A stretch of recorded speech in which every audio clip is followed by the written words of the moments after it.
Hello everyone, and welcome to the channel, Sola Stories. The following story is titled, I turned 75 years old, and my son gave me $100,000 for my birthday. The moment I got home and opened the envelope, I tearfully called the police.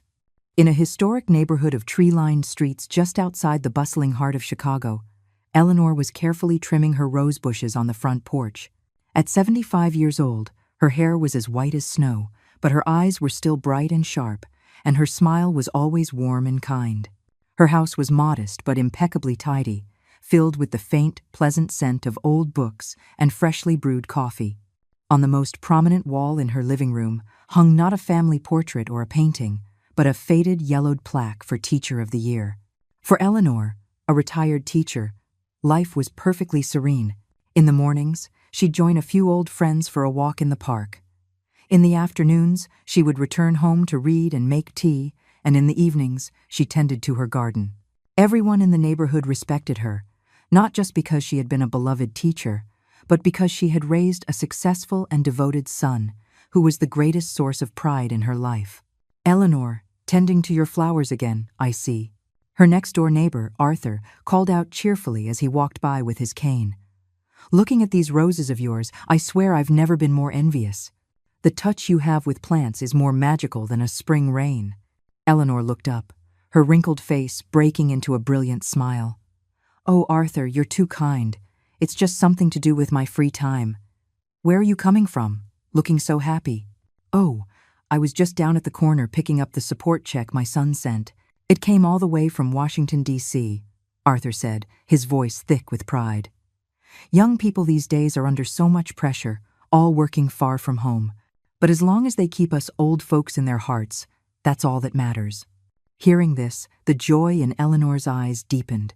She nodded in agreement. Yes, you're right. Having devoted children is the greatest blessing of our golden years. My Julian is coming home today, actually.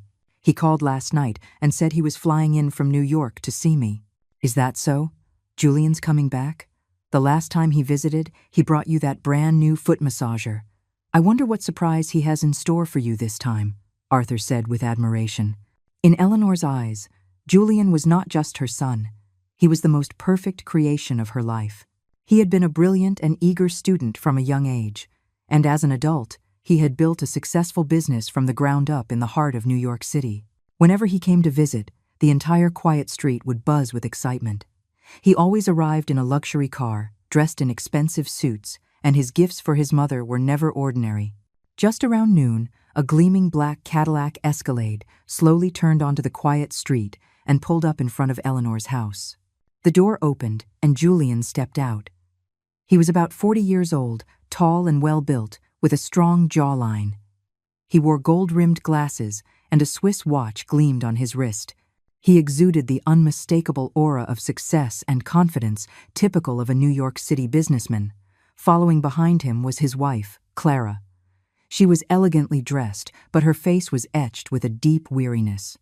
Her eyes were sunken, and she kept her head down, as if trying to hide a long-held anxiety. "Mom, I'm home," Julian's voice boomed, breaking the tranquility of the lane. Eleanor quickly put down her gardening shears and rushed out to greet them, her hands trembling with excitement. "Julian, Clara, you're back. Was the trip tiring? Why didn't you call ahead? I would have cooked a proper meal for you. We ate on the way, Mom. Work has been crazy. I barely managed to squeeze out a single day to come see you," Julian said, giving his mother a quick, almost rushed hug that was still enough to warm her heart. Clara lowered her head slightly and said in a small voice, "Mom, I'm back." "Yes, Clara. Come in inside. Quickly. You look so pale. Work in New York must be terribly difficult," Eleanor said, taking her daughter-in-law's hand and feeling how cold it was and how it trembled slightly in her grasp. Inside, Eleanor hurried to brew a pot of her best Earl Grey tea for her esteemed guests.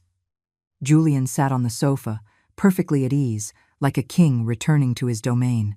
He scanned the room and then said, "Mom, this house is getting too old. Why don't I buy you a high-end condo downtown? It would have an elevator, a housekeeper. You wouldn't have to climb stairs or work so hard anymore." No, don't you go to all that trouble," Eleanor said, waving her hand, her face beaming with contentment. "I'm used to it here. I have people to chat with in the morning and neighbors who check in on me at night. The air is fresh, it's quiet. I couldn't ask for more. As long as you two are running your business well and are happy, then I'm happy." Clara seemed to shrink into a corner, her hands clasped tightly in her lap. She said nothing, only occasionally glancing at her husband before quickly looking down again, her eyes filled with an unspoken, complex emotion. After a few minutes of small talk about health and work, Julian cleared his throat, his expression turning serious and formal. He placed his expensive alligator skin briefcase on the table, unlocked it, and carefully took out a dark red, silk-lined box.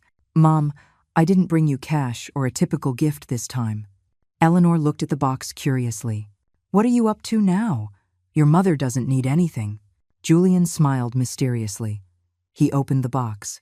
Inside, resting on a cushion of golden velvet, was a beautifully carved mahogany picture frame. But inside, the frame wasn't a photograph. It was an exquisitely designed certificate with embossed patterns. A line of gleaming, gold foil letters spelled out the words "Golden Share," and below it was the company name, Future Prosperity Investment Group. Eleanor was stunned. What is this, son?" Julian solemnly lifted the frame and placed it in his mother's hands.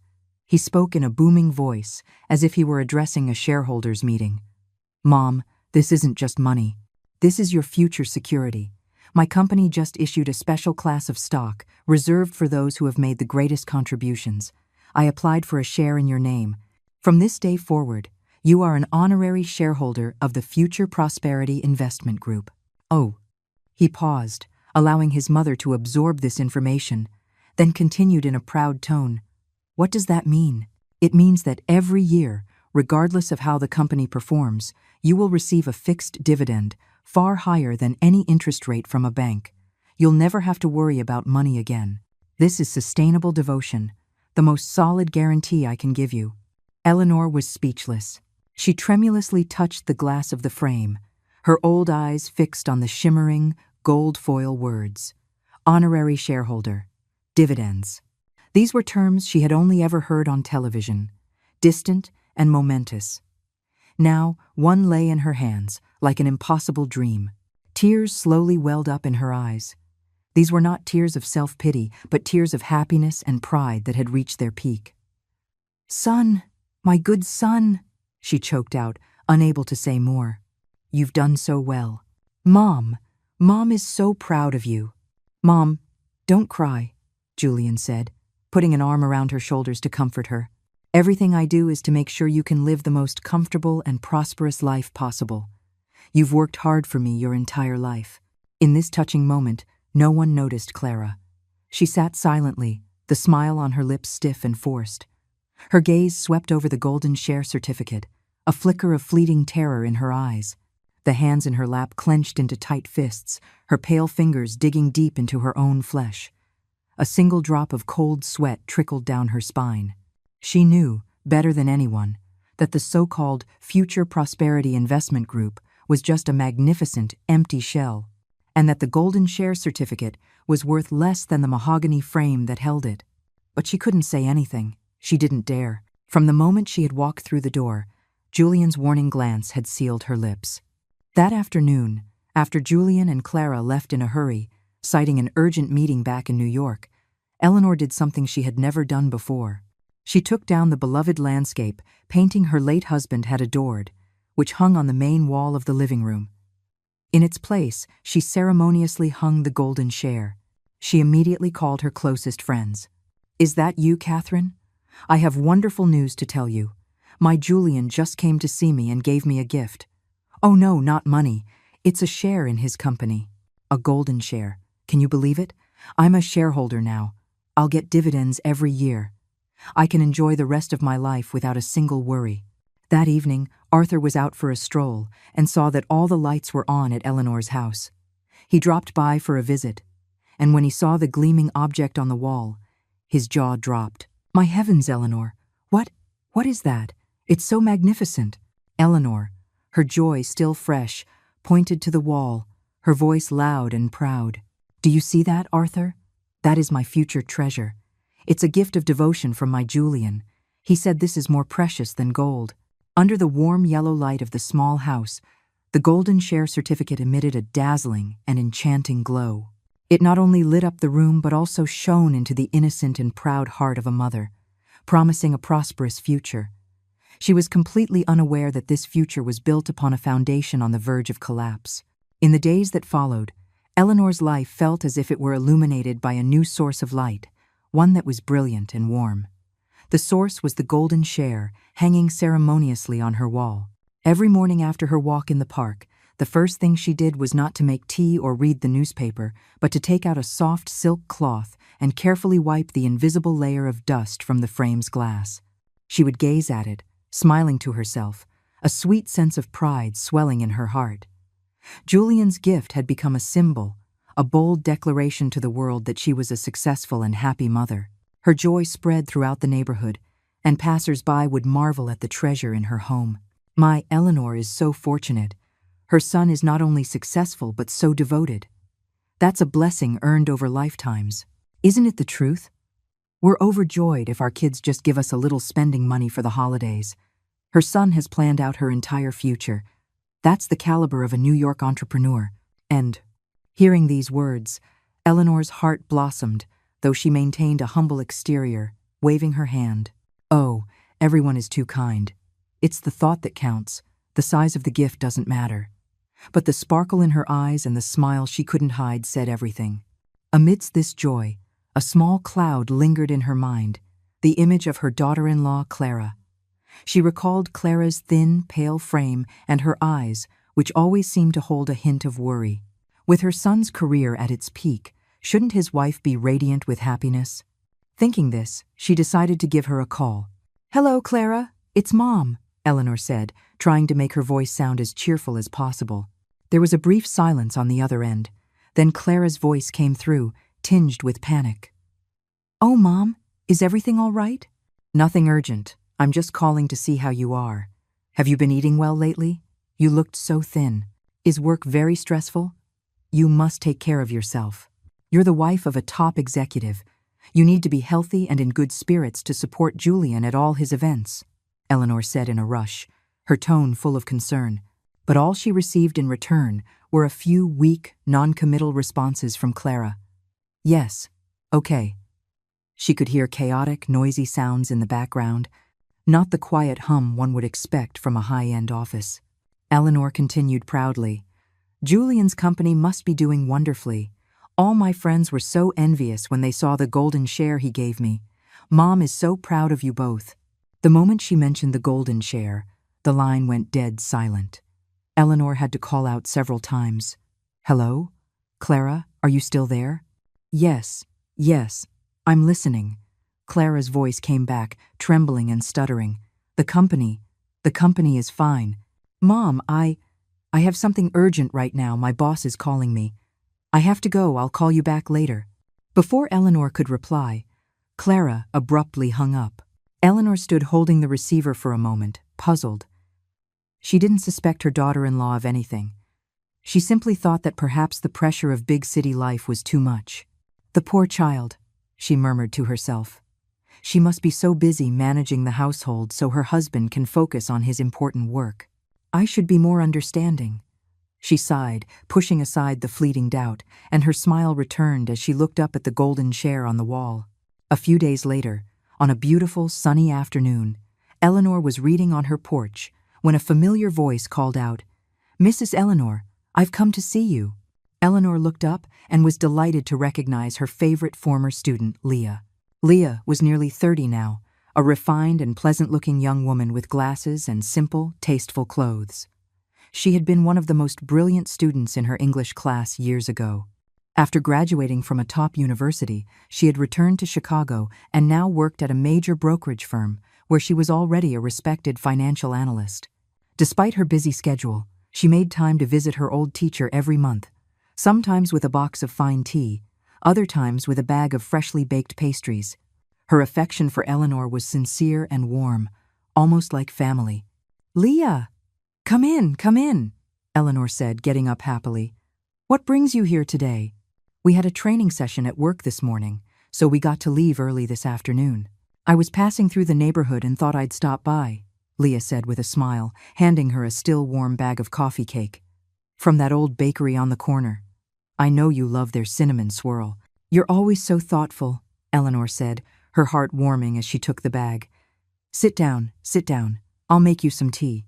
The teacher and student chatted happily, reminiscing about the old days when Leah was a shy but incredibly talented writer. Eleanor talked about her old friends and her retired life, while Leah spoke of her job analyzing dry data in the volatile world of the stock market. In her excitement, Eleanor suddenly remembered her treasure. She gently patted Leah's hand, her eyes shining. Leah, you've come at the perfect time. I have something to show you that I guarantee will blow you away. You work in finance, so you'll definitely understand its value.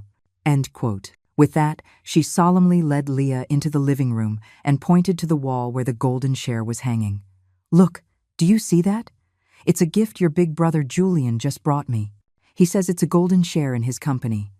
I'm an honorary shareholder now. I'll be collecting dividends from now on, without a care in the world. Impressive, isn't it? Eleanor said, her voice filled with pride. Leah looked up, her gaze immediately locking onto the glittering object in the mahogany frame. As someone who dealt with financial instruments, stocks, bonds, and certificates every single day, her professional instincts made her frown. She stepped closer, her eyes narrowing behind her glasses as she examined it carefully. Eleanor was still talking animatedly. My Julian is so capable. He built his business in New York from the ground up, and now he's founded the Future Prosperity Investment Group. Doesn't the name just sound impressive? Leah didn't answer right away. She was busy analyzing what was in front of her, a growing sense of unease creeping into her heart. First, the company name, Future Prosperity Investment Group, was too flamboyant, too generic. Scam companies often chose grand-sounding names like that to appeal to people's greed and ignorance. Second, the design of the certificate was too flashy, too bright. Financial documents with high legal value were typically designed to be simple and formal, with a focus on anti-counterfeiting details rather than external appearance. This golden share looked more like a promotional item than a certificate of ownership. Third, and most damningly, she saw the fine print showing the business registration number. As a financial analyst, she was familiar with the structure of an employer identification number. The number on this certificate had the wrong number of digits. A standard EIN in the United States must have 9. Furthermore, the red seal stamped in the bottom right corner looked crude. The ink was slightly blurred, the characters weren't sharp, and it lacked the intricate security features of a legitimate corporate seal. It looked like it had been made hastily with a cheap rubber stamp. Leah's heart sank, and a chill ran down her spine. All the signs pointed to a terrifying conclusion, one she didn't dare to contemplate. She turned to look at her former teacher, a woman she respected like a mother, her face radiant with happiness and trust. She couldn't bring herself to voice the cruel question forming in her mind. Leah forced herself to remain calm and managed a natural smile. Wow, that's truly a meaningful gift. Big brother Julian is so good to you. She had to find out the truth without alarming Eleanor. She pointed at the certificate, feigning professional curiosity. Wow, this is an internal stock issuance, right? This golden share format is quite unusual. You don't see it on the public market. As someone in the industry, I'm very curious about Future Prosperity Investment Group's business model. She paused, then said in the most sincere tone she could muster, Mrs. Eleanor, would you mind if I took a picture of this certificate? Eleanor was surprised. A picture? What for, dear? Leah had already prepared the perfect excuse. Well, so I can look it up for you in our company's internal system. We have access to a national corporate database. I can check on how Big Brother Julian's company is doing, see if their financial statements look good, and report back to you with any good news. At this, Eleanor was thrilled. Oh, that would be wonderful. Just wonderful. You are such a good student. Quick, take a picture. You're the expert. You can tell me just how magnificent your brother's company is. But you have to tell me as soon as you find out. Of course. I'll look into it carefully, Leah said. She took out her phone and carefully photographed the entire golden share, making sure to zoom in on the registration number and the seal. With every click of the shutter, her heart grew heavier. She was capturing evidence of a scam that would likely shatter the heart of the woman she so deeply admired. After leaving Eleanor's house, Leah didn't go straight home. She found a quiet coffee shop, sat down, and opened the photos on her phone. The gilded words, "future prosperity," shimmered, but to her, they now seemed sharp and mocking. She knew she was facing a cruel reality, and the weight on her shoulders suddenly felt immense. How could she tell her teacher that the greatest source of pride in her life, the future treasure she trusted in, was very likely just an elaborate fraud? The first crack had appeared, and she knew it was only a matter of time before the earthquake hit. For the next few days, Leah didn't call back. Eleanor was on pins and needles, pacing back and forth in her house, her eyes constantly darting to the old landline phone on the table, willing it to ring. She had imagined 100 different scenarios. Perhaps Leah would call and say, "Mrs. Eleanor, your son's company is incredibly strong, profits are soaring, and your share is about to triple in value." Thinking this, she couldn't help but smile, her heart filled with pride. She had absolute faith in her son, in that hopeful name, future prosperity. But Leah's silence was like a dark cloud slowly gathering overhead. A vague sense of unease, which she had tried to brush away, began to creep back into her heart. On a Friday afternoon, as Eleanor was watering her roses, the phone finally rang. She quickly wiped her hands on her apron, her heart skipping a beat, and rushed to answer it. "Hello? Mrs. Eleanor? It's Leah." Hearing her student's voice, Eleanor let out a sigh of relief and asked eagerly, "Leah, you finally called. What's the news, dear? Is it good news? Tell me, I've been waiting for days." However, her excitement was met with a heavy silence on the other end of the line. The silence was so profound she could almost hear Leah's faint sigh. When her voice finally came, it had lost its usual cheerfulness and was low, filled with a grave difficulty. "Mrs. Eleanor, I have something to tell you. It's quite important. Are you sitting down right now?" Leah's question was like a bucket of cold water poured over her heart. The smile on her face froze. She slowly sat down on the small stool beside her, her hand gripping the receiver tightly. "I'm sitting. Tell me, what's wrong?" Leah took a deep breath. "Mrs. Eleanor, over the past few days, I've used every resource I have. I've searched every corporate database and even asked friends who work in finance in New York. The results are not good." "Not good? What does that mean?" Eleanor asked, her voice already beginning to tremble. "You have to listen to me calmly," Leah said, her tone full of caution. "That company, Future Prosperity Investment Group, it's a shell corporation." "A shell corporation?" Eleanor repeated like a robot. The term was foreign to her. "What does that mean?" "It means it's a company that only exists on paper. It has no actual business operations, no office, and no employees. The business registration number on the certificate is fake, and the seal is fake. In the government system, no such group exists." Every word from Leah was like a sledgehammer blow to Eleanor's chest. Her ears were ringing. She shook her head desperately, her voice changing with panic as she practically shouted into the phone. "That's impossible. Leah, you must have made a mistake. How could this be? My son, my Julian, he would never lie to his mother.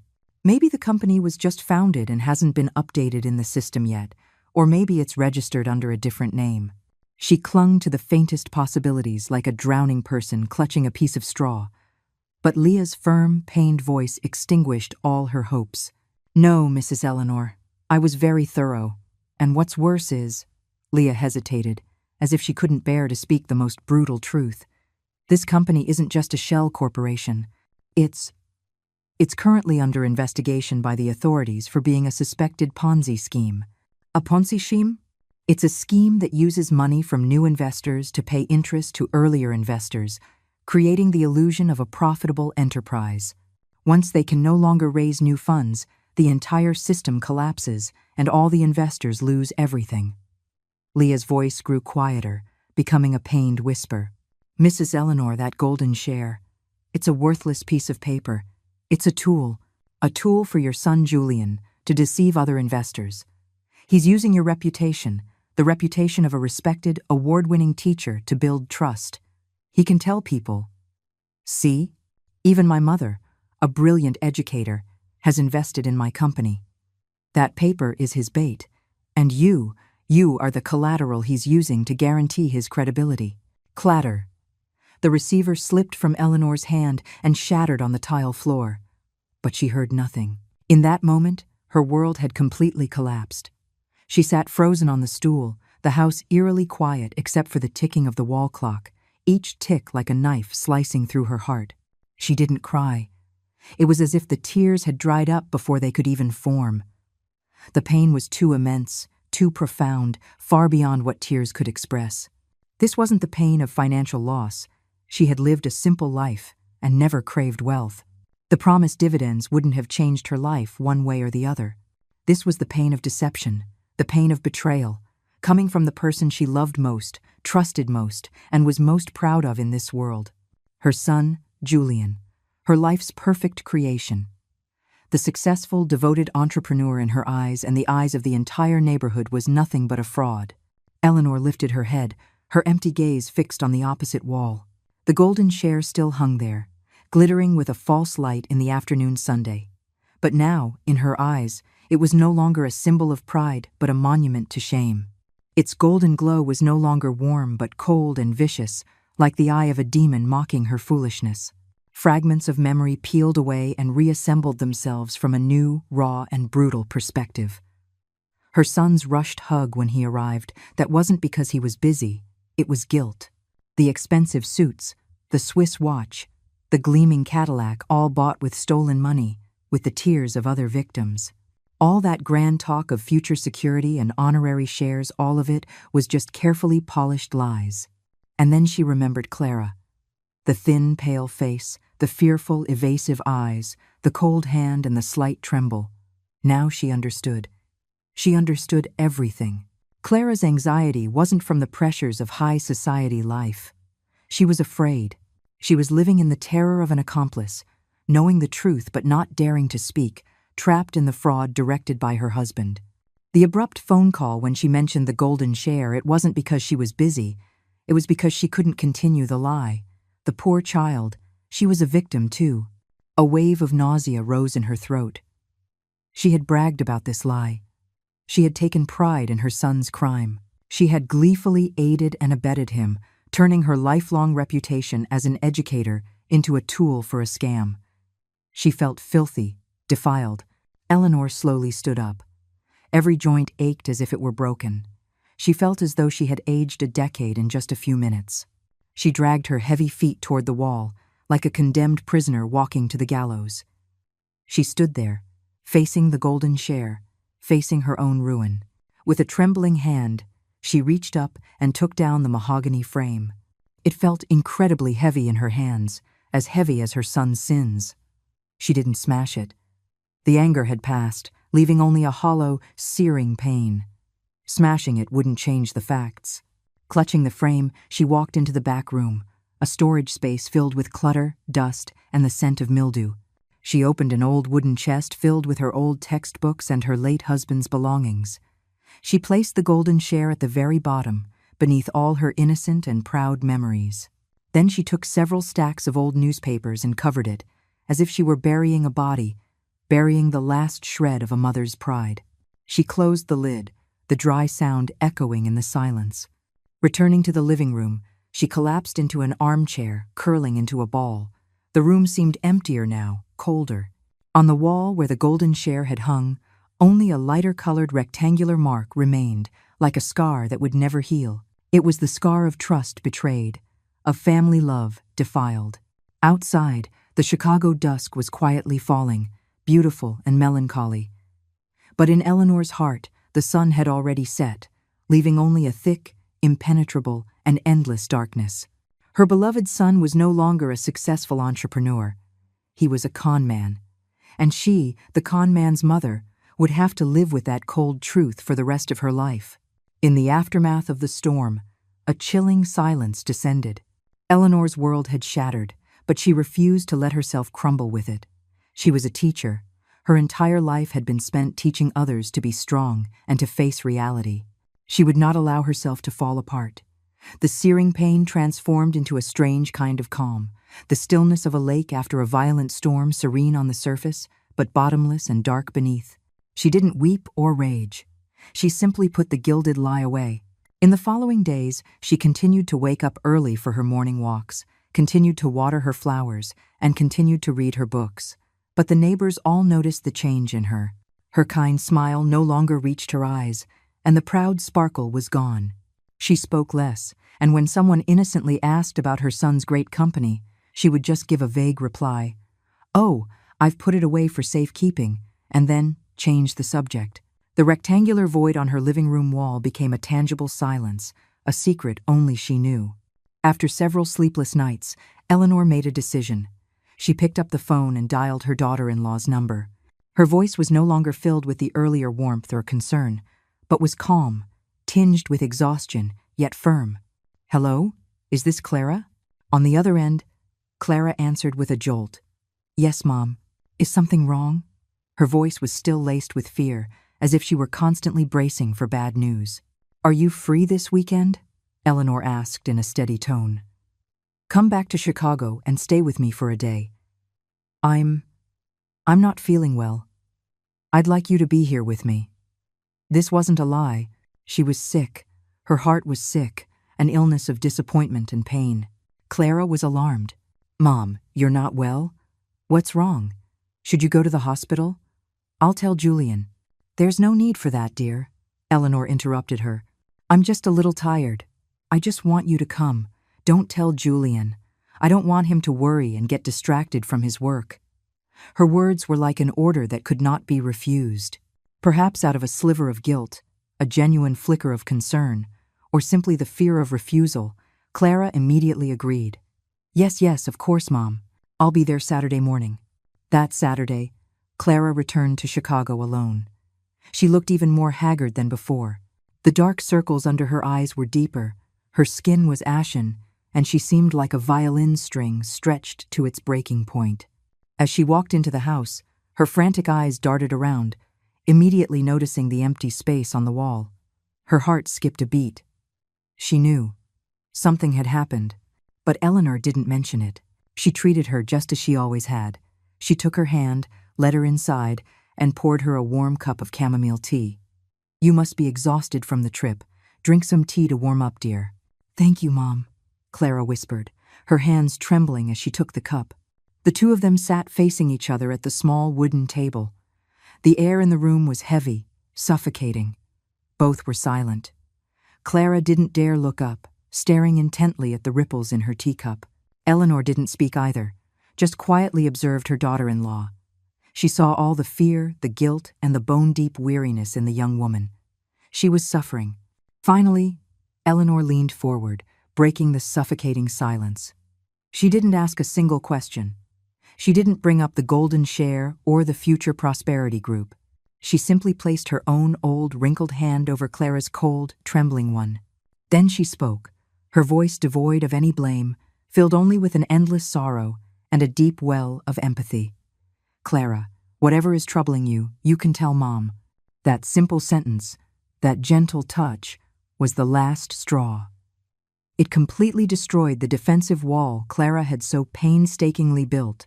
The young woman's head snapped up, her eyes wide with disbelief at what she had just heard.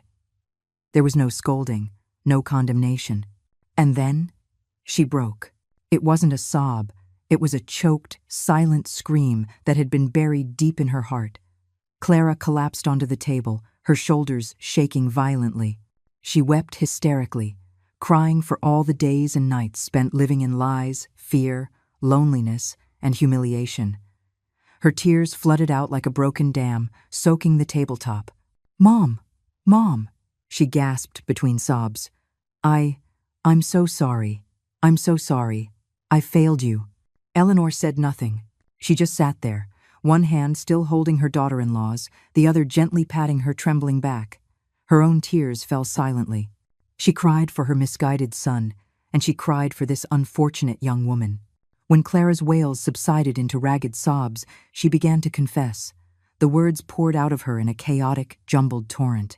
"There is no group, Mom. It's all fake.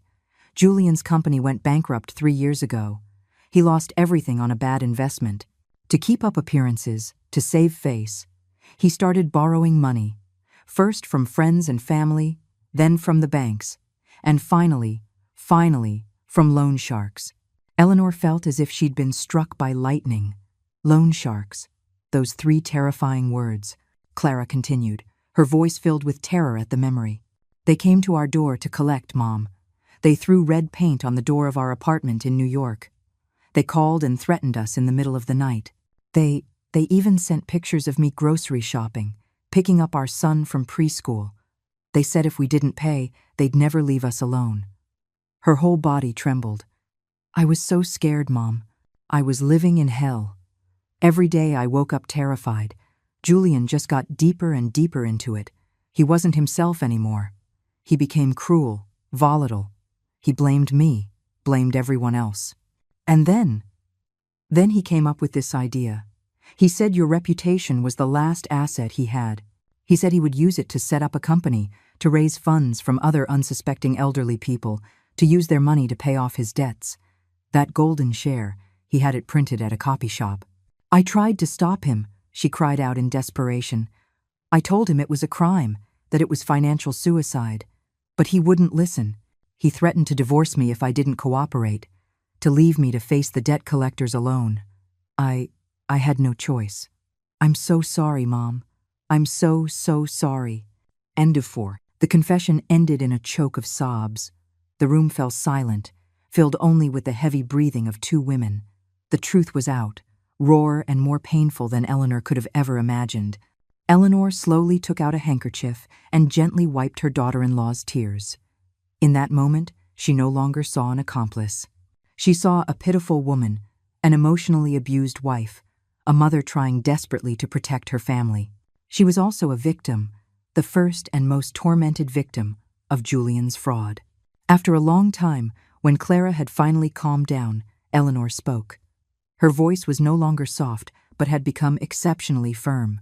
It was the firmness of a teacher, the firmness of a mother who had decided to clean up the mess her son had made. All right, stop crying, she said, each word deliberate. Crying won't solve anything, and we can't run from this, now. She looked directly into her daughter-in-law's eyes, her gaze both stern and forgiving. We have to face this together.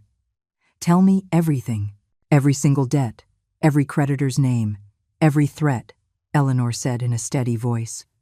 I need to know it all. We have to find a way to fix this. Clara looked up, her face still streaked with tears, but for the first time in years, a flicker of hope appeared in her terrified eyes. She was no longer alone. After Clara's confession, a heavy silence settled over the small house. But it was not the silence of despair. It was the silence of resolve.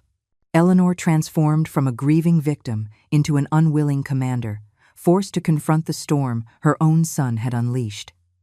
She knew that running was no longer an option. It was time to face the consequences. With Clara's help, who, though trembling, found strength in her mother-in-law's presence, Eleanor was able to see the full extent of Julian's web of lies. She sat in silence for an entire night, the wrinkles on her forehead etched deeper than ever. She wasn't thinking about the lost money or her tarnished reputation. She was thinking about two words: doing right. She had spent her life teaching students how to be decent human beings, yet she had failed to teach that lesson to her own son. Now she would have to administer this final, painful lesson herself. The next morning, she picked up the phone. Her hand was steady, her voice was cold and hard, stripped of all emotion. Julian, be here tomorrow afternoon, immediately. On the other end, Julian reflexively tried to feign busyness. Mom, what's so urgent? I'm in the middle of an important meeting with a partner. I don't need to know. Eleanor cut him off, her voice sharp as a razor. I said, tomorrow afternoon, you will be in Chicago. If you don't come back, I will go to New York to find you. She paused for a second, then delivered the final blow. Clara is with me now. That last sentence was a thunderbolt. Julian fell silent. He knew the charade was over. After a long pause, he whispered, Okay, I'll be there tomorrow. For the next 24 hours, the house was filled with a suffocating tension. Clara paced anxiously, biting her nails until they bled. She feared the confrontation, feared her husband's explosive anger. But Eleanor was the opposite. She was terrifyingly calm. She went out to the market and bought the ingredients for Julian's favorite childhood meal: a fine cut of pork belly for a pot roast with potatoes, a bunch of fresh green beans, and some baby back ribs for a soup. Clara watched her, astonished. "Mom, how can you be in the mood to cook?" Eleanor looked at her daughter-in-law, her expression sad and distant. "I'm not cooking for a con man. I'm cooking for the son who was once my pride. I want to see if he still remembers what an honest meal tastes like." Her movements as she cooked were like a ritual. Every chop of the knife, every sprinkle of seasoning was a look back into the past, a preparation for the final judgment. The next afternoon, Julian returned. He didn't drive the gleaming Cadillac. He took a cab to the end of the street and walked the rest of the way. He looked haggard and defeated. The designer suit was still on his body, but it was wrinkled and askew, no longer able to hide his inner turmoil. The confident aura of a successful entrepreneur was gone, replaced by the demeanor of a sinner awaiting punishment. He walked into the house and saw his mother and wife sitting in the living room. The air was frozen. He forced a smile that looked more painful than a grimace. "Mom, I'm home." Eleanor didn't answer. She just tilted her head toward the dining table. "Wash your hands. Time to eat." The meal proceeded in an almost complete silence. The three of them sat around the old wooden table that had witnessed countless warm family moments. Now it felt like a courtroom. Julian picked up a piece of pot roast, trying to act casual. "Haven't had this in a long time. Tastes just like it used to." No one responded. Clara kept her head down, not daring to touch her food. Eleanor ate a few bites of rice, slowly and patiently. When her bowl was half empty, she put down her fork. The movement was so sharp it made Julian flinch. She silently stood up and walked over to the old wooden chest where she had buried the evidence of his deceit. She opened it and, from under a stack of old newspapers, retrieved the golden share. Then, she returned to the table. Thud. She placed the mahogany frame on the table. The sound wasn't loud, but in the absolute silence of the room, it sounded like a gunshot. Julian shuddered violently, his face instantly draining of all color. He stared at the gilded object, once the tool of his lies, now his harshest accuser. Eleanor didn't scream, didn't reprimand. She just looked directly into her son's eyes. Her eyes, once filled with love and pride, now held only a deep and vast disappointment. She spoke, each word clear and resolute, just as she had when she stood at the front of a classroom. "Julian, look at me." Julian tremblingly raised his head, not daring to meet his mother's gaze. "What was the first lesson I ever taught you?" she asked, her voice steady but as heavy as an anvil. "Before you even knew how to write, what were the first 2 words I guided your hand to form? Weren't they 'be honest'?" The words, "be honest," were like a knife straight to Julian's heart. This wasn't a legal accusation. It was a moral indictment, an indictment against the very foundation of character his mother had given him. His last line of defense crumbled. All the false pride, all the borrowed confidence, evaporated. He suddenly slid from his chair, his knees giving way, and fell onto the cold tile floor. "Mom, Mom." He crawled to his mother's feet, clutching her legs like a child, and began to sob uncontrollably. "I was wrong. I know I was wrong. I'm so sorry, Mom." End 1. Tears of remorse streamed down the 40-year-old man's face. In his desperation, he unleashed a torrent of excuses and deflections. "Mom, I didn't want to do this. Business is so hard. My investors cheated me out of everything. Bad friends led me down this path. I just wanted to make you proud, to give Clara a good life. The pressure was too much. I had no choice." He lifted his tear-stained face, pleading wretchedly. "Mom, please forgive me this one time. I'm begging you, don't call the police. If you do, my life is over. I'll go to jail. I'll lose everything. Mom, I swear I'll find another way to fix this. I'll work construction. I'll do anything to pay back the debt. Please, I'm begging you. Don't destroy me." He wept, banging his head on the floor, the sound of his forehead hitting the tiles dull and painful. Clara, sitting nearby, began to sob as well, torn between anger, pity, and contempt for her husband. Eleanor sat motionless, looking down at the son kneeling at her feet. The mother's heart inside her felt as if it were being squeezed in a vice. Her maternal instinct screamed at her to protect him, to cover up his crime. But the reason of a teacher, the integrity of an honest person, told her that enabling evil was the greater sin. To protect him now was not to save him, but to push him deeper into a mire of lies. She made her choice, the most difficult, most painful choice of her 75 years. She slowly pried her son's hands from her leg. She stood up straight, her frail body seeming, in that moment, unusually tall and solemn. "Julian, get up." Her voice was devoid of emotion, but full of authority. When a man does something wrong, he must have the courage to stand up and take responsibility. Running away is not the answer. She looked straight at him, her gaze unwavering. "You say that calling the police will destroy you, but I'm telling you, your lies have already destroyed you. They've destroyed your character. They've destroyed everyone's trust in you, and they've destroyed this family." She pointed a finger at her own chest. "Money can be earned again. A failed business can be restarted. But a lost character, a tarnished conscience, if you don't face it bravely and wash it clean, you will carry that stain for the rest of your life. You will never be able to hold your head high as a man." With that, she turned to Clara, who was looking at her with a mixture of terror and admiration. She took her daughter-in-law's hand, a gesture of reassurance, a promise of protection.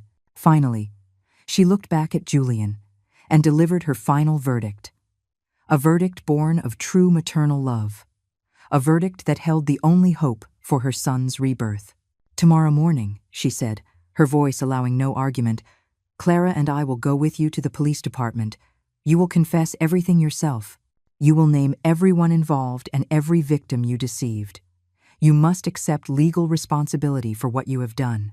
She paused, taking a deep breath. "That is the only way you can truly start over. This is not a punishment. It is a chance for you to find yourself again. And," her voice trembled slightly with emotion, "it is the last lesson your mother can ever teach you." Silence fell upon the room. Julian was stunned, no longer crying or pleading. He looked at his mother, this old and resolute woman, and perhaps for the first time in years, he truly understood the difference between right and wrong. His mother's choice was not abandonment, but redemption. A painful redemption, but the only path toward the light. The air in the small house was frozen, heavy with the weight of the mother's final verdict. Julian lay collapsed on the floor, limp, as if all strength and life had been drained from him. He no longer begged, no longer wept. His mother's words were both a sentence and a lifeline, slamming shut every escape route in his mind. Clara rushed to her husband's side, helping him sit up. She looked at Eleanor, her expression a complex mix of admiration and a vague fear for the future. Eleanor looked at the two of them, huddled together on the floor, a miserable, pitiable sight. Her heart ached as if pierced by 1,000 needles. Every breath was difficult. She knew her decision would send her only son to prison, that it would put a full stop to the life she had once dreamed for him. But she also knew that if she did not, countless other families would be dragged into tragedy. Countless other elderly people would lose their meager retirement savings. She stepped forward, her voice hoarse with emotion but still unshakably firm. "Julian, I know you hate me. You probably think I'm cruel, that I don't love you. But do you have any idea?" She paused, the tears finally breaking free and streaming down her deep wrinkles. "That every dollar you stole was someone else's hard-earned money? It might have been an old woman's life savings for her medical bills. It could have been a young couple's down payment for their first home. Have you ever thought about them?" She pointed toward the door, toward the quiet neighborhood outside. "Look around. These neighbors, they were like me. They trusted you. They were proud of you. If I stay silent, if I cover for you, one day you'll cheat them too. You'll turn this entire neighborhood into a place of lies and resentment. I cannot let that happen." She bent down, looking directly into her son's vacant eyes. "I can lose a son, but I cannot let you continue to hurt other people, to let other families be broken because of you. I cannot live with that kind of guilt. And I don't want you to live your whole life like a fugitive, hiding in the shadows." She stood up straight, like a judge delivering a final ruling. She gave him a mother's last ultimatum, one filled with pain but also with the only possible glimmer of mercy. I'm giving you 24 hours. Between now and tomorrow afternoon, you will think about this, and you will go to the police and turn yourself in. That is the only way to prove you have a shred of courage and remorse left in your heart. If you don't go, she said, her voice breaking, then I will. With that, she turned, walked into her bedroom, and shut the door with a definitive click. She didn't want her son to see her break down. The moment the door closed, she slid to the floor, buried her face in her hands, and wept silently. It was the soundless cry of a mother cutting a piece of her own heart away. That night was the longest of their lives. In the bedroom, Eleanor sat motionless in the dark, staring at the cold, silver moonlight outside her window. Sleep was impossible. Memories of Julian flooded her mind, as clear as if they were yesterday. The babbling toddler, the brilliant student who always got straight A's, the ambitious young man who left for New York full of dreams, the devoted son who always brought his mother gifts. All these images intertwined with the image of the con man kneeling at her feet that afternoon, tearing her heart to pieces. Had she done the right thing? Justice versus family, which weighed more? In the end, all she knew was that true love was not indulgence, but redemption, no matter how high the cost.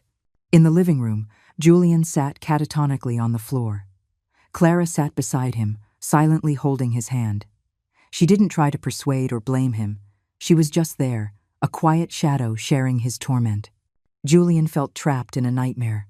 His mother's words echoed in his ears. Be honest. Other families will be broken.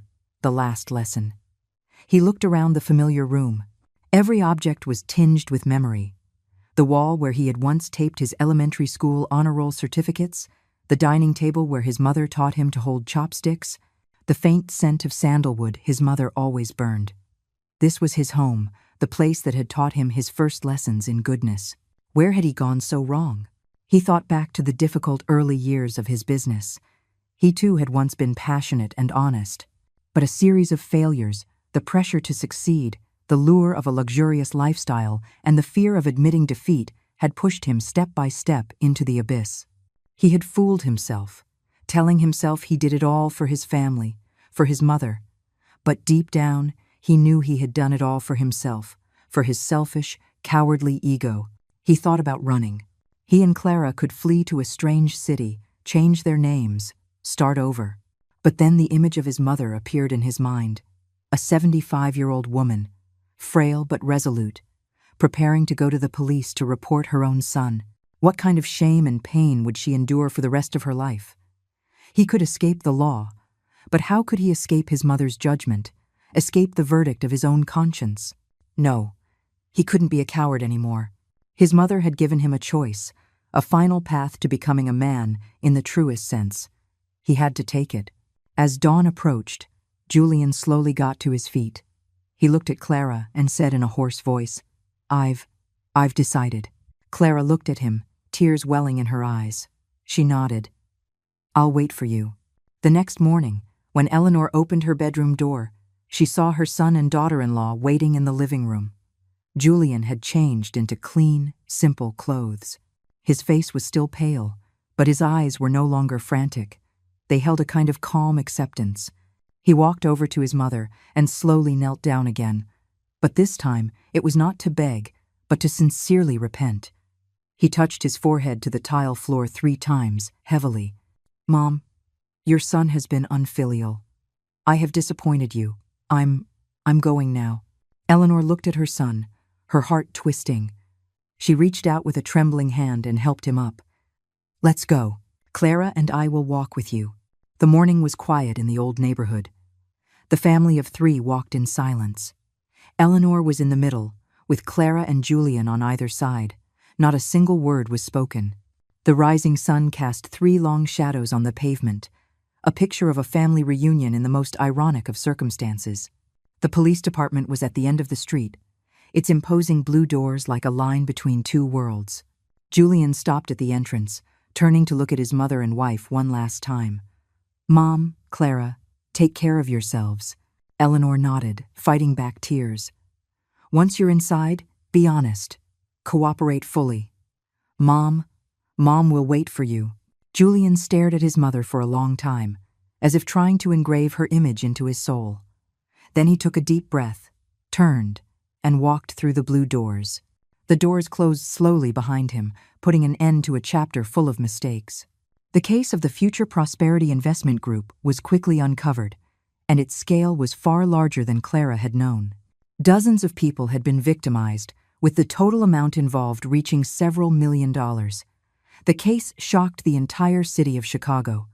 Newspapers and television stations covered it extensively. Julian's photograph was everywhere, his identity no longer that of a successful entrepreneur, but of a swindler. In Eleanor's old neighborhood, gossip was rampant. There was sympathy, there was condemnation, and there was schadenfreude. But Eleanor and Clara faced it all with a quiet stoicism. They offered no explanations, no defenses. They just lived their lives, silently bearing the consequences.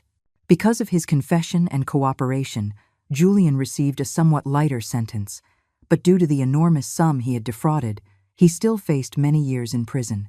On the day of his sentencing, Eleanor and Clara were in the courtroom.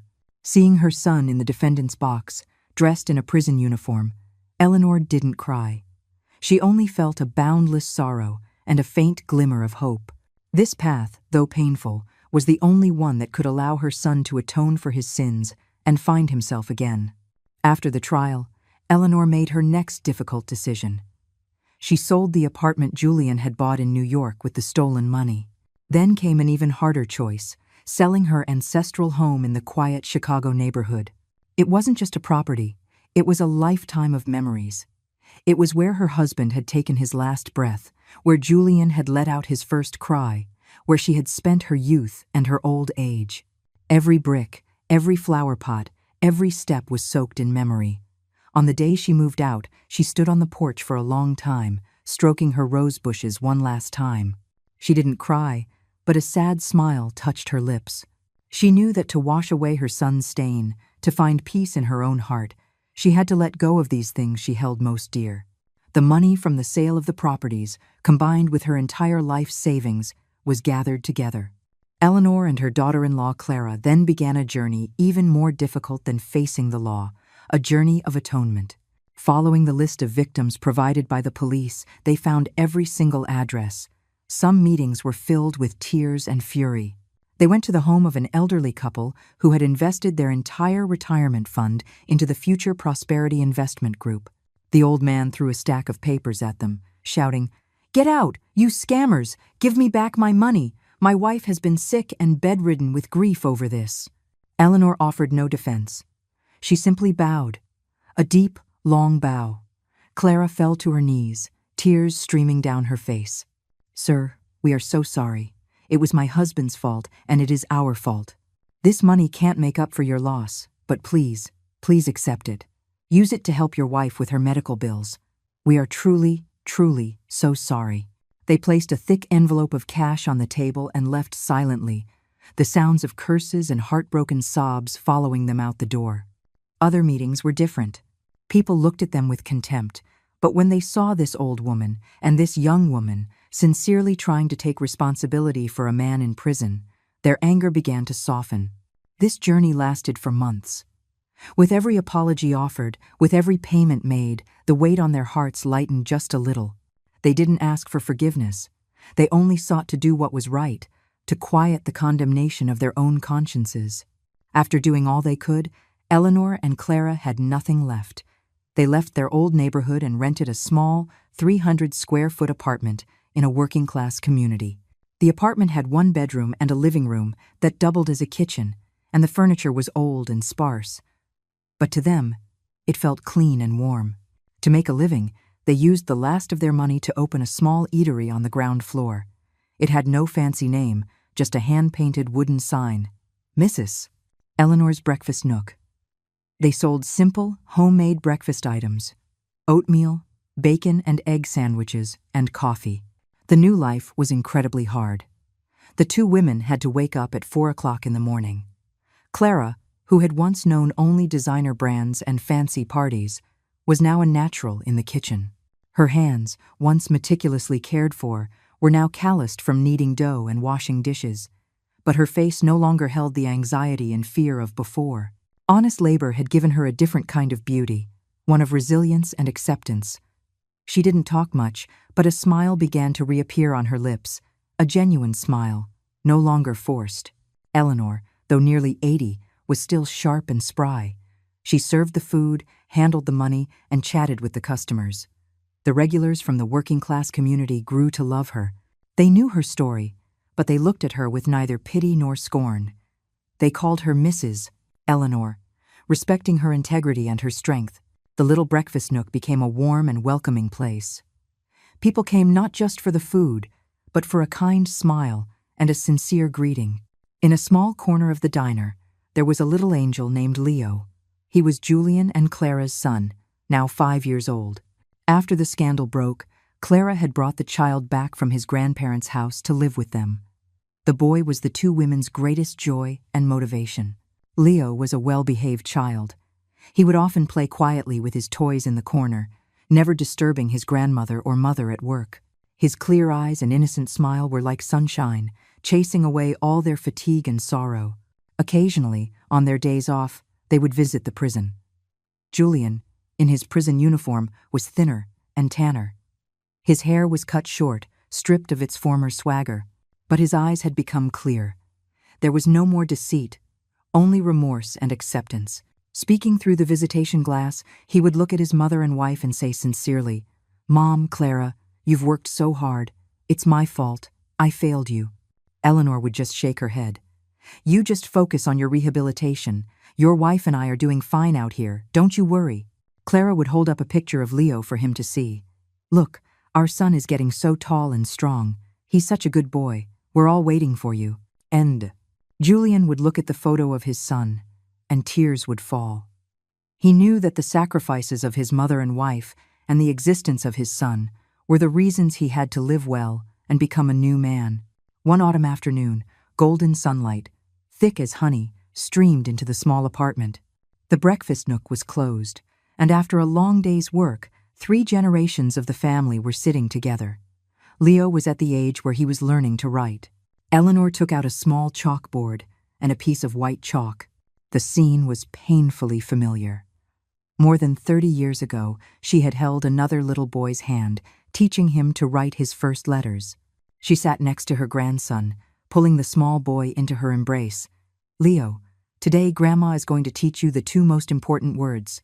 She held her grandson's small hand and carefully wrote 2 words on the board. Leo asked in his sweet, childish voice, "Grandma, what words are those?"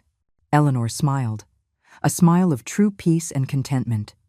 "These are the words, 'Be honest, my dear.'" "Be honest? That's hard to say, Grandma," the little boy said, wrinkling his nose.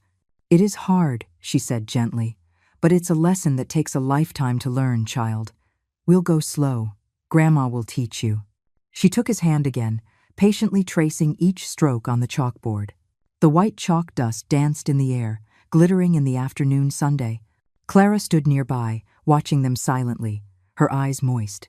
She knew that the lesson her husband had forgotten was now being replanted, firmly and resiliently, in the next generation.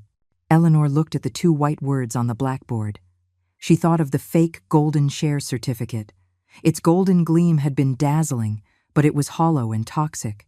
The white of this chalk, though plain and simple, held a pure and eternal truth. She had lost a house. She had lost her life savings. She had lost the false pride of having a successful son. But she had found something 1,000,000 times more precious: peace of mind. She had taught her son a final lesson in responsibility, and now she was teaching her grandson his first lesson in character. The warm sunlight enveloped the grandmother and her grandson. Outside, life was still difficult, and the future still held many challenges. But inside this small room, a true tranquility had descended. It was the calm after the storm, a calm built on genuine love and the courage to face the truth. And that was the most sustainable prosperity of all. Thank you for watching. I hope today's story has touched you. For those who haven't subscribed yet, don't forget to click the subscribe button so we can accompany you every day. Let's grow together. We'll see you in the next one.